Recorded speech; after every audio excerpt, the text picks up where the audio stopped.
Hello everyone and welcome. This is the video for Algebra 2 Lessons 1-1 and 1-2 out of the Big Ideas textbook. We are covering two lessons in this video. So the first lesson is modeling quantities. Let's take a look at the learning targets for this lesson. You should be able to use ratios to solve real-world problems. You can use rates to solve real-life problems, and you can convert units and rates. So let's take a look. So let's start with talking about ratios. So a ratio is typically a comparison of two quantities by division.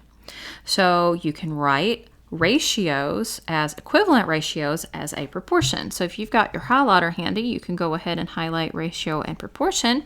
And typically you'll see a ratio will look something like this. You'll have A to B, so you can have like 1 to 2 inches, or you can have something that looks like C to D. You could have like 10 feet for every 50 feet.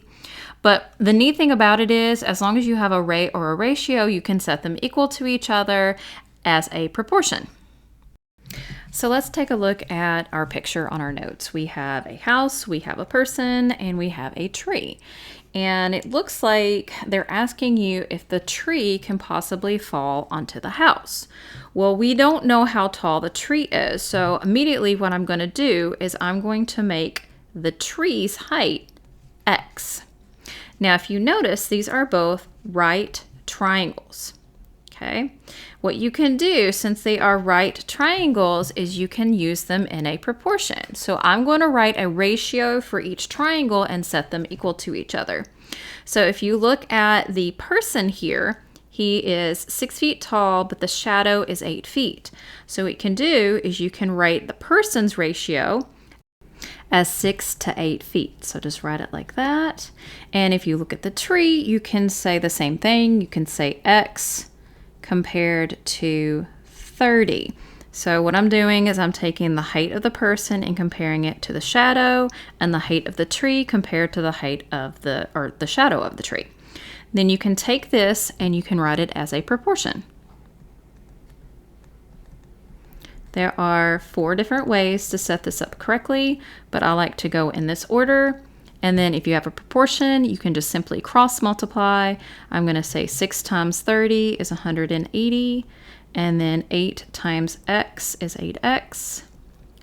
Divide both sides by 8, and you wind up with 22.5. So what does this mean? This means that your tree is 22.5 feet tall. Is that tall enough to hit the house? Well, the distance from the tree to the house is 25 feet, so that tree is not going to be tall enough to hit the house. So let's go over here and write that down. The tree is only 22.5 feet, so it is not tall enough to hit the house.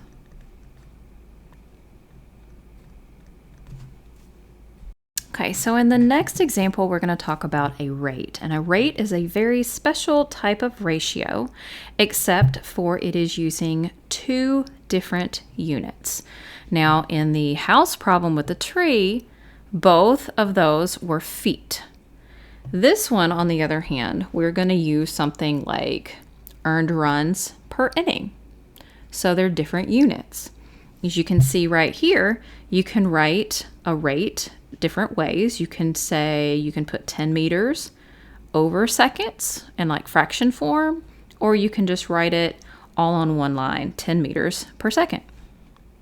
So we have a graphic here of lots of stats for a baseball picture in 2 different seasons. So you can have the 2019 season and the 2020 season. What this problem wants you to do is compare the pitcher's earned runs per inning. So I'm going to start by writing a column for 2019, and then I'm going to write a column for 2020. So if I want to do earned runs first and then per inning second, I'm going to go over here and I'm going to look at earned runs, which is 19. So I'm going to write my rate as 19 over the number of innings. So the order matters. So I've got 19 over 70. And 19 over 70 is going to be approximately 0.27. And the units are important. We're going to put earned runs per inning. Okay, so as a pitcher in baseball, if you don't know, you want this number to be low. So the lower the better. Let's go ahead and do 2020. All right, so for 2020, our earned runs was, I'm going to have to erase that, 15.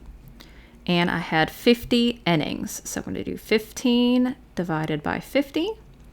And if you use your calculator, that is approximately 0.3. So that is also earned runs per inning.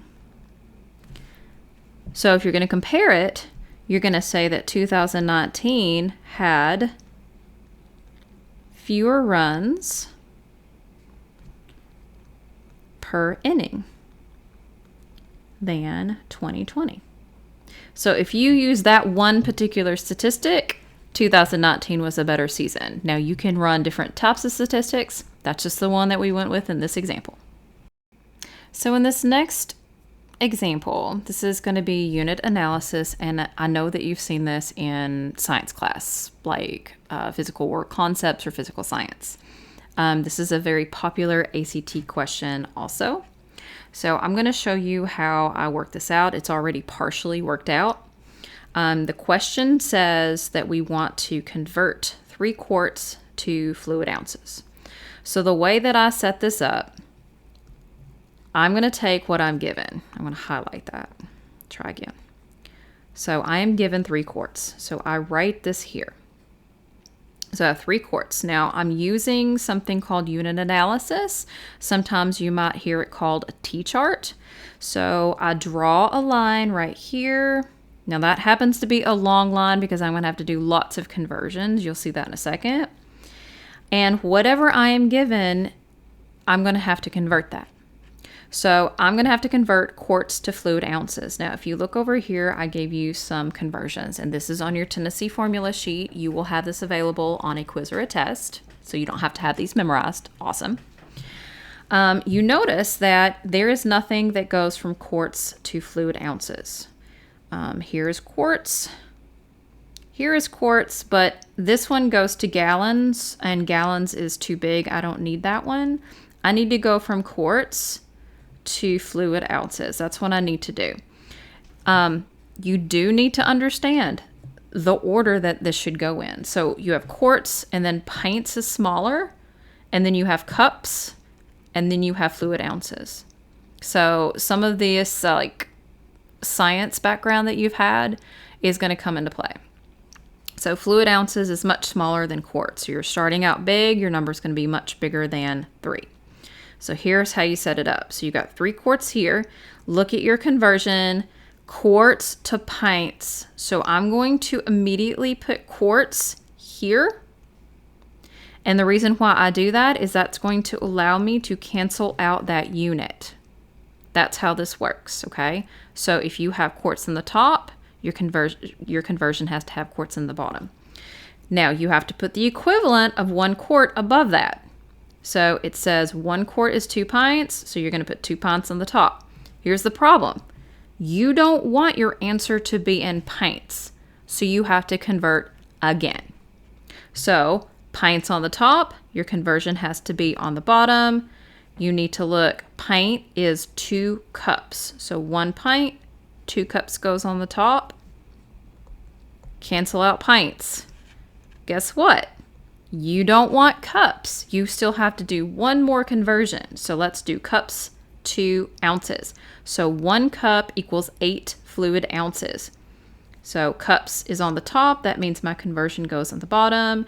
And then I am left with, finally, fluid ounces. So that's kind of a common theme with Algebra 2. It's just going to be a lot more complicated than what you've done in the past. So basically, to finish this problem up, you notice how all of these units have canceled out except for fluid ounces. That means that you did it right. Pay attention to where your numbers are. So I have a 3, I have a 2, and I have a 2 and an 8 fluid ounces on the top, and notice on the bottom I have a 1. So if I only have a 1 in the denominator, I don't need to write it down.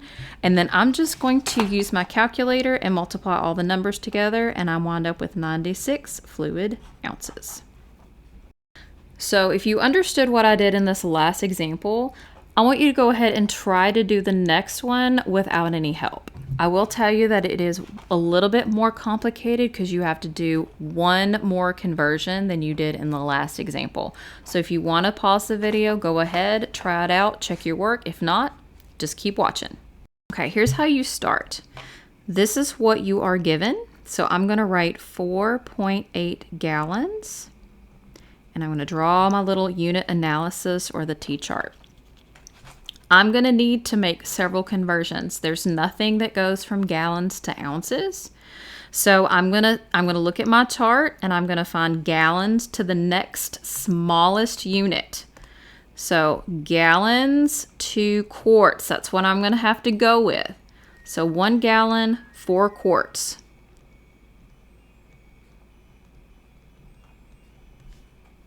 Okay, gallons are going to cancel out. Do I want quarts for my final answer? No. So you're going to keep going. So quart to 2 pints. So 1 quart, 2 pints. Quarts cancels out. Again, 1 pint, 2 cups.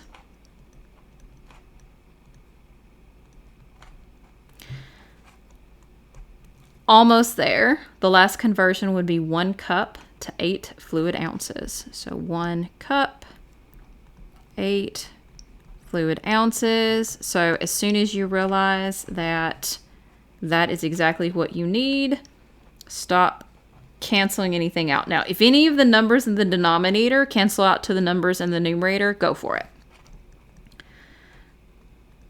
So this is what I have left.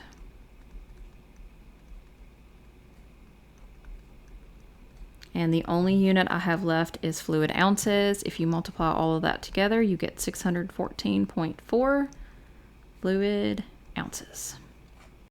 All right, so for those of you who want a challenge, here we have it. So we have wind speeds on Jupiter. They can reach 180 meters per second. I'm going to go ahead and jot that down.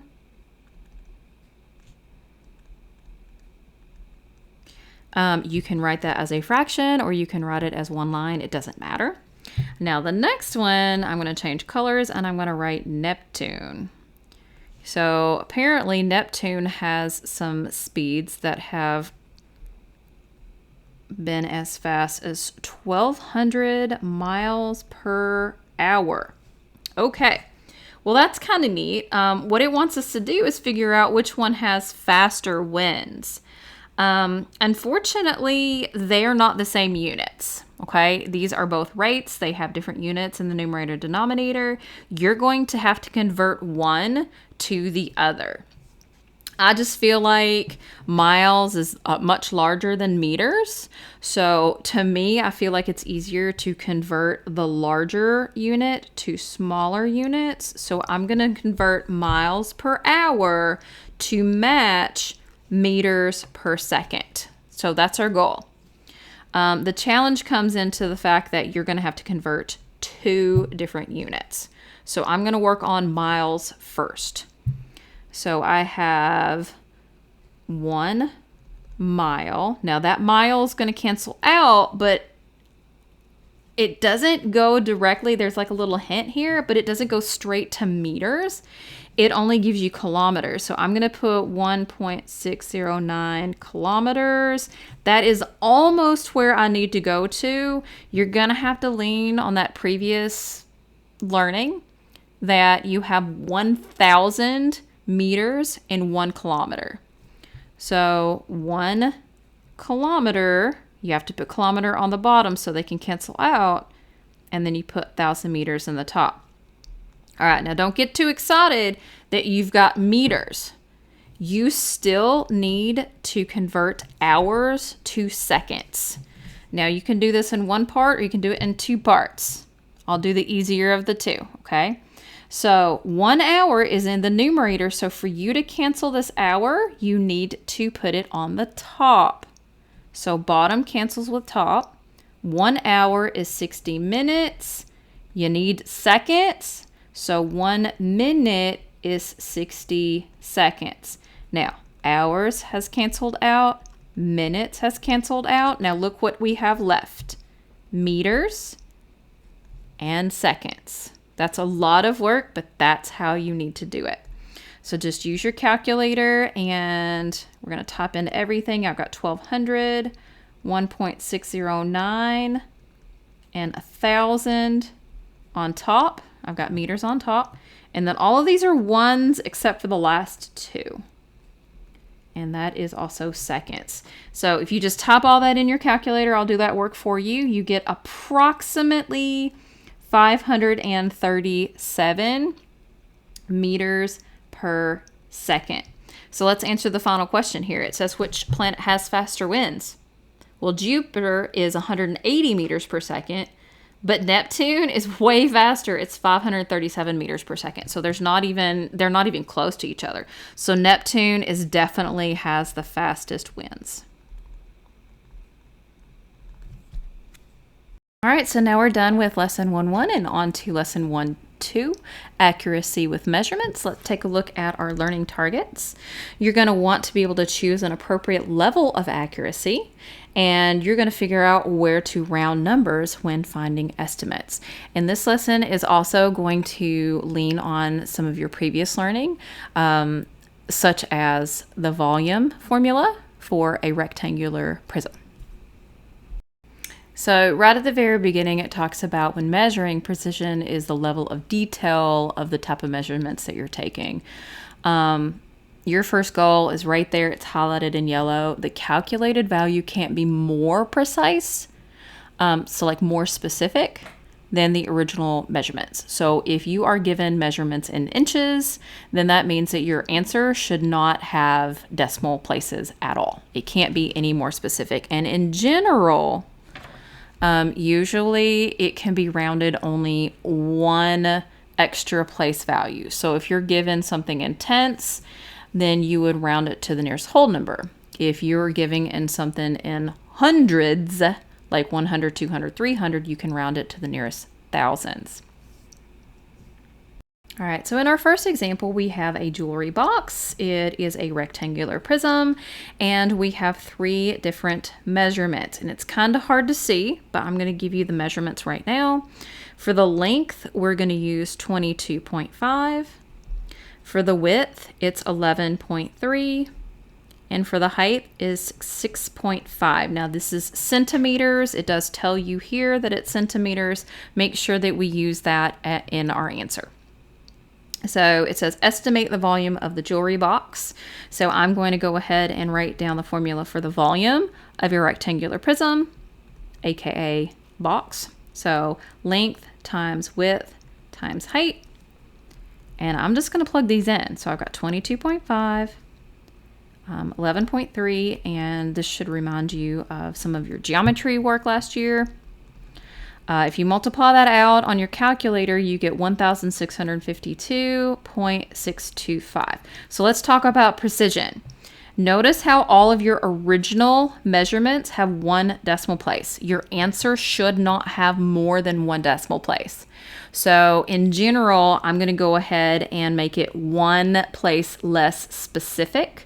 So instead of doing tenths, I'm just going to do a whole number. So I'm going to round my final answer to 1,653 cubic centimeters. I think your textbook does round it to, I think, 1,650. I don't know why it does that. I would just do 1 extra place value and then leave it at that. Now, I feel like this next one is going to be very close to what you'll see on an end of course test, along with, anything in lesson 1.1. But you've got a model over here of a playground, and it tells you that they are trying to fill this playground with rubber mulch. It does give you an extra bit of information here that's not in the diagram. It says it needs to be 6 inches deep in mulch, but I do want you to notice that this is in feet So 6 inches is not going to work well in a formula that also has dimensions in feet. All 3 of the dimensions need to be the same. So the easiest thing for you to do is just convert 6 inches. Hopefully y'all can do that in your head, but if you can't, 6 inches, that's going to be 12 inches for every 1 foot. So inches will cancel out. You get 6 over 12 feet, which is 0.5 feet. So I'm going to label this 0.5 feet. So if you do any of your homework problems, just make sure that all 3 of your dimensions are the same. And that works with any formulas. So we're going to estimate the volume of the mulch needed to cover the surface. This is also a rectangular prism. So we're going to use the same formula that we did last time.